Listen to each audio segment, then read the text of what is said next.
Panorama de la Bible. Cette émission parcourt les 66 livres de la Bible, de la Genèse à l'Apocalypse, selon l'ordre chronologique de l'histoire. Elle explique la parole de Dieu de manière simple et claire, non seulement aux nouveaux chrétiens, mais aussi aux fidèles de longue date et à tous ceux qui désirent connaître la Bible. Du Jardin d'Éden au mont Sinaï, du mont Sion au mont Calvaire, jusqu'aux nouveaux cieux et à la nouvelle terre, où coule le fleuve de vie. Nous vous invitons à participer à ce grand voyage de foi. Les guides de ce voyage sont le pasteur Sandine Lee et la missionnaire Unzipa.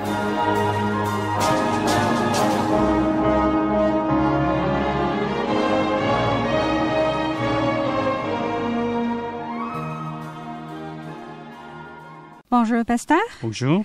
Pasteur, la fois dernière, vous nous avez présenté brièvement ce que nous allons parcourir dans Panorama de la Bible. Aujourd'hui, alors que nous commençons vraiment ce voyage à travers les Écritures, pourriez-vous nous dire quelle est la première chose essentielle que nous devons comprendre? Comme je vous l'ai dit rapidement la fois dernière, il y a une œuvre que Dieu avait accomplie avant même de créer l'univers. Est-ce que vous vous souvenez de ce que j'avais dit? Oui, vous aviez expliqué que Dieu a prédestiné certains à parvenir au salut et d'autres à aller à la perdition. Exactement. La doctrine de l'élection éternelle et la prédestination, qui relève de la souveraineté de Dieu, est pour certains une grâce immense, mais pour d'autres, elle devient une source de mécontentement. Je comprends. Si Dieu a tout prédestiné d'avance, beaucoup de gens pourraient se dire alors, à quoi sert de donner la liberté à l'homme si elle n'a plus aucun sens? Oui, on peut le voir comme ça. Mais il ne faut surtout pas confondre la prédestination de Dieu avec le fatalisme. Si on se trompe sur le sens de la prédestination, on risque de penser que la liberté de l'homme est limitée, voire enchaînée, et cela peut provoquer un certain rejet. Et vous savez, ce n'est pas seulement pour les non-chrétiens que la prédestination pose problème. Même parmi les chrétiens, beaucoup considèrent cette doctrine comme une question extrêmement difficile, presque incompréhensible, car, bien que chaque être humain ait droit au respect, sans distinction d'origine, de race ou de sexe, certains trouvent totalement injuste l'idée que Dieu avait prédestiné les uns au salut et les autres à la perdition. Et la question revient souvent. Si Dieu est juste et équitable, pourquoi il a destiné la vie éternelle pour certains et la condamnation pour d'autres? Et puis, certains vont encore plus loin et disent « Mais moi, j'ai ma liberté de choix. Je peux décider de mon avenir. Alors pourquoi Dieu a-t-il mis une barrière? » Et d'autres ajoutent « Si mon destin est déjà fixé, alors pourquoi ne pas vivre comme je veux, selon mes envies ?» Oui, toutes ces plaintes et ces objections peuvent s'élever. Mais en réalité, ce sont souvent des raisonnements qui compliquent les choses sans nécessité. Je le répète, la doctrine de la prédestination n'a rien à voir avec le fatalisme. Certains confondent la prédestination avec le fatalisme et s'expriment ainsi. Est-ce que cela veut dire que Dieu a déjà décidé quels vêtements je mettrai aujourd'hui, ce que je vais manger et même la personne que je vais rencontrer? Oui, c'est vrai. Beaucoup de gens se posent ce genre de questions. Mais est-ce vraiment ça, la prédestination? Dieu aurait-il vraiment tout fixé jusque dans les moindres détails de notre quotidien? Parler de cette manière, c'est comme si Dieu ne nous avait laissé aucune liberté de choix, comme s'il avait tout fixé d'avance, jusqu'aux pensées et aux actions de chaque être humain. Et si cela était vrai, alors Dieu n'aurait pas créé des hommes, mais des robots avec une apparence humaine. Mais ce n'est pas du tout le cas. Dieu a seulement déterminé qui sera sauvé et qui ne le sera pas. Mais pour le reste, Il a laissé à l'homme le libre choix. Et chacun, finalement, mange le fruit de sa propre voie. Notre vie est, en réalité, une suite de conséquences issues de nos propres choix. Selon ce que nous décidons, il peut nous arriver de bonnes choses ou de mauvaises. C'est vrai. On ne peut pas nier que nos décisions influencent directement notre vie. Par exemple, si quelqu'un choisit d'ignorer un feu rouge, il risque de se faire contrôler par la police, ou même de provoquer un accident. Mais à l'inverse, s'il respecte le code de la route, il arrivera à destination en toute sécurité et pourra profiter d'un moment heureux avec ses proches. Nous ne pouvons pas accuser Dieu ni lui en vouloir à cause de ce qui nous arrive. Nous avons la liberté de choisir, mais nous n'avons pas le droit d'échapper à nos responsabilités. Dieu n'a pas prédestiné chaque détail de ce qui se passe dans la vie de chacun. Bien sûr, il arrive que Dieu intervienne et qu'il nous conduise directement, mais ce sont des cas particuliers. Dans la plupart des situations, ce qui nous arrive est simplement la conséquence naturelle de nos propres choix, nos pensées, nos paroles et nos actions. Comme on dit, on récolte ce qu'on a semé, n'est-ce pas? Oui, c'est une comparaison très juste. Nos choix entraînent soit de bonnes choses, soit des conséquences fâcheuses. C'est pourquoi nous ne devons jamais juger à la légère en disant « Dieu a prédestiné pour toi des choses heureuses et pour toi des malheurs ». Et il ne faut pas oublier que Dieu demandera des comptes pour chaque choix que nous aurons fait. Devant son tribunal, il donnera soit une récompense, soit une sanction. Dieu nous aime et c'est pour cela qu'il nous a donné la liberté de choisir. Il respecte pleinement cette liberté tout en accomplissant le salut qu'il a prédestiné. Je comprends au début la doctrine de la prédestination peut sembler difficile, mais plus on lit la parole de Dieu et plus on écoute son explication, plus on commence à la comprendre. La vraie foi, c'est de connaître Dieu et de croire en lui à travers sa parole écrite.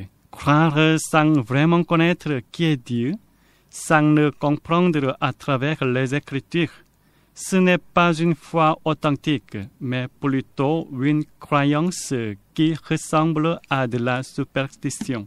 C'est une remarque très forte et pleine de discernement.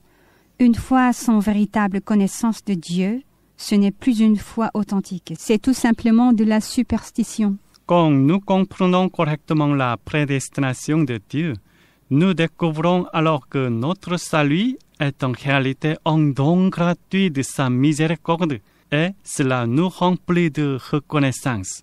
L'apôtre Paul l'a dit dans l'Épître aux Romains. Romains chapitre 11, versets 2 et 5 à 6. Dieu n'a point rejeté son peuple, qu'il a connu d'avance. De même aussi, dans le temps présent, il y a un reste, selon l'élection de la grâce. Or, si c'est par grâce, ce n'est plus par les œuvres. Autrement, la grâce n'est plus une grâce. Et si c'est par les œuvres, ce n'est plus une grâce. Autrement, l'œuvre n'est plus une œuvre. Si notre salut dépendait de nos propres œuvres, alors il ne serait plus une grâce de Dieu. Le salut que nous recevons n'est pas une récompense pour nos actes. C'est un don gratuit de Dieu, indépendant de ce que nous faisons. Et ceux qui recevront ce salut, Dieu les a déjà choisis avant même la création de l'univers. Celui qui garde le silence et refuse d'enseigner sur la prédestination de Dieu commet une faute, non seulement envers Dieu, mais aussi envers les hommes, car rien n'est plus capable que la prédestination de nous rendre humbles et de nous faire prendre au sérieux combien nous vivons sous la grâce de Dieu. Les pasteurs ou les enseignants qui ne parlent pas de la prédestination de Dieu peuvent donner l'impression d'être comme des hommes mauvais qui privent les fidèles de l'occasion de connaître la grâce de Dieu. De plus, ils désobéissent à la parole de Jésus qui a dit « Enseignez-leur à observer tout ce que je vous ai prescrit ». Pensez qu'il n'est pas nécessaire d'enseigner cela, C'est en réalité affirmer qu'on n'a pas besoin de l'aide du Saint-Esprit. Et une telle attitude revient à mépriser l'Esprit de Dieu. C'est pourquoi il faut être très vigilant. En étudiant la prédestination de Dieu, il y a une autre grâce que nous recevons. C'est la promesse de Jésus qui assure que ce que Dieu a prédestiné seront gardés en toute sécurité. Écoutons maintenant les paroles de cette promesse du Seigneur. Jean chapitre 10, versets 28 et 29. Je leur donne la vie éternelle, et ils ne périront jamais, et personne ne les ravira de ma main. Mon Père, qui me les a donnés, est plus grand que tous, et personne ne peut les ravir de la main de mon Père. Étudier et comprendre la prédestination de Dieu, c'est entrer dans la sagesse sainte de Dieu. Ce sont les paroles d'un grand théologien, Jean Calvin. Mais si quelqu'un essaie de comprendre la prédestination de Dieu avec une certitude ignorante, il ne réussira même pas à satisfaire sa curiosité. Au contraire, il va tomber dans un véritable piège d'illusion et il ne s'en sortira jamais. Pour être honnête, si notre foi n'a pas encore assez développée et solide, il est difficile de comprendre correctement la prédestination de Dieu. Mais Dieu ne nous demande pas de saisir parfaitement tout le mystère de la prédestination. Ce qu'il désire avant tout, c'est que nous reconnaissions la sagesse qu'il nous manifeste à travers elle et que nous l'adorions avec respect et crainte. Pasteur, Oui. Alors comment pouvons-nous faire pour comprendre correctement la prédestination de Dieu? Comme je viens de le dire, en lisant la parole de Dieu et en écoutant son explication petit à petit, nous pouvons en saisir le sens. Il est écrit dans le psaume 119, verset 105. « Ta parole est une lampe à mes pieds et une lumière sur mon sentier. » C'est la parole écrite de Dieu dans la Bible et le chemin unique par lequel nous pouvons vraiment connaître qui est Dieu. C'est aussi la seule lumière qui nous éclaire pour voir ce que nous devons absolument comprendre de lui. Et en lisant la parole, il y a une mise en garde essentielle. Comme l'apôtre Paul l'a dit, ne pas aller au-delà de ce qui est écrit. Dès que nous dépassons cette limite, nous quittons le chemin de la vérité et nous finissons par plonger dans l'obscurité de l'ignorance, ce qui nous conduit à errer et à tomber. Chercher une autre connaissance de la prédestination, en dehors de ce que la parole de Dieu nous révèle, c'est, comme l'a dit Job, errer dans un désert sans chemin, marcher dans les ténèbres sans lumière et chanceler comme un homme ivre. Dieu a fait écrire dans la Bible ce que nous pouvons comprendre au sujet de la prédestination. Si nous ne lisons pas ce qui est écrit dans l'Écriture, nous ne pourrons jamais comprendre correctement la prédestination de Dieu. Et si nous essayons d'aller au-delà de ce qui est écrit, nous risquons de tomber dans de graves erreurs. Lisez s'il vous plaît Éphésiens chapitre 1, versets 3 à 14. Béni soit le Dieu et Père de notre Seigneur Jésus-Christ, qui nous a bénis de toute bénédiction spirituelle dans les lieux célestes en Christ. En lui, Dieu nous a choisis avant la création du monde pour que nous soyons saints et sans défaut devant lui. Dans son amour, il nous a prédestinés à être ses enfants adoptifs par Jésus-Christ. C'est ce qu'il a voulu, dans sa bienveillance, pour que nous célébrions la gloire de sa grâce, dont il nous a comblés dans le bien-aimé. En lui, par son sang, nous sommes rachetés, pardonnés de nos fautes, conformément à la richesse de sa grâce. Dieu nous l'a accordé avec abondance, en toute sagesse et intelligence. Il nous a fait connaître le mystère de sa volonté, conformément au projet bienveillant qu'il avait formé en Christ pour le mettre à exécution lorsque le moment serait vraiment venu, à savoir de tout réunir sous l'autorité du Messie, aussi bien ce qui est dans le ciel que ce qui est sur la terre. En lui, nous avons été désignés comme héritier, ayant été prédestiné suivant le plan de celui qui met tout en œuvre conformément aux décisions de sa volonté, pour servir à célébrer sa gloire. Nous qui avons par avance espéré dans le Messie. En lui, vous aussi, après avoir entendu la parole de la vérité, l'Évangile qui vous sauve, en lui vous avez cru, et vous avez été marqués de l'empreinte du Saint-Esprit qui avait été promis. Il est le gage de notre héritage, en attendant la libération de ceux que Dieu s'est acquis pour célébrer sa gloire. Dans le passage que nous venons de lire, il est écrit que Dieu nous a choisis et prédestinés. L'Écriture témoigne que Dieu nous avait déjà choisis et décidés pour le salut avant même la création de l'univers et de l'homme, avant que Dieu ne sépare la lumière des ténèbres, avant qu'il ne crée d'Adam et Ève, avant que leurs descendants ne viennent au monde, avant que vous et moi ne soyons nés, et même avant que les générations futures ne voient le jour, Dieu avait déjà choisi parmi toute l'humanité ceux qui seront sauvés et ceux qui ne le seront pas. Et il ne faut pas croire que si Dieu nous a choisis et prédestinés, c'est à cause de nos œuvres ou parce qu'il connaissait d'avance tout ce qui allait se passer dans notre vie. Au verset 5, il est écrit que Dieu nous a prédestinés selon le bon plaisir de sa volonté. Autrement dit, parce qu'il a voulu. Et c'est ainsi que nous avons été élus comme enfants de Dieu par Jésus-Christ. Cela signifie que ce que Dieu a choisi avant la création du monde, il les appelle au moment fixé lorsque le temps est venu.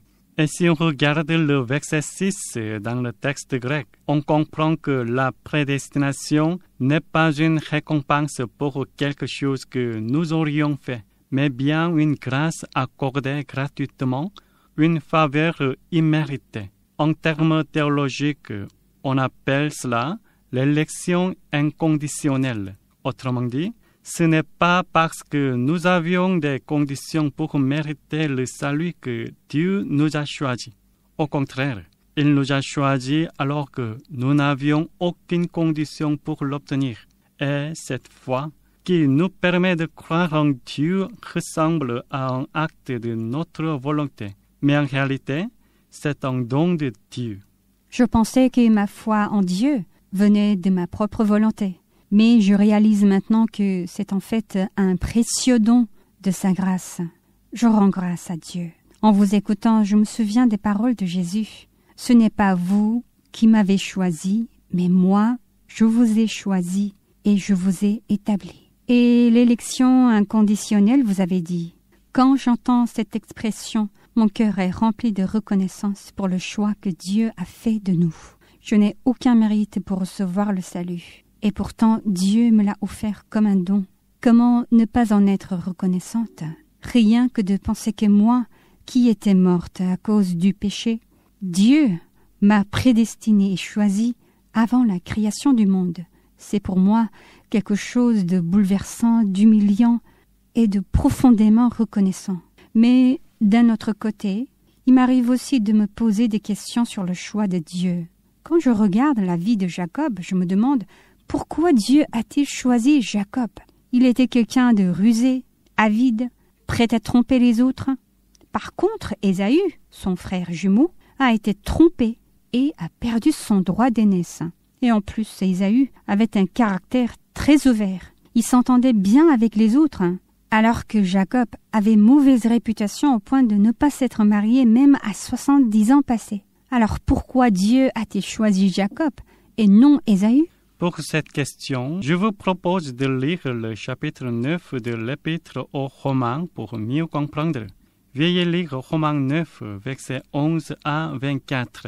Les enfants n'étaient pas encore nés et n'avaient donc fait ni bien ni mal, afin que le plan de Dieu subsiste, conformément à son choix et sans dépendre des œuvres, mais de celui qui appelle. Quand il a été dit à Rebecca, l'aîné sera servi au plus jeune, de même, il est écrit, j'ai aimé Jacob et j'ai détesté Ésaü. Que dirons-nous donc? Dieu serait-il injuste? Certainement pas. En effet, il dit à Moïse, « Je ferai grâce à qui je veux faire grâce, et j'aurai compassion de qui je veux avoir compassion. » Ainsi donc, cela ne dépend ni de la volonté, ni des efforts de l'homme, mais de Dieu qui fait grâce. L'Écriture dit en effet au Pharaon, « Voilà pourquoi je t'ai suscité. C'est pour montrer en toi ma puissance et afin que mon nom soit proclamé sur toute la terre. » Ainsi, Dieu fait grâce à qui il veut et il endurcit qui il veut. Tu me diras, pourquoi fait-il donc encore des reproches?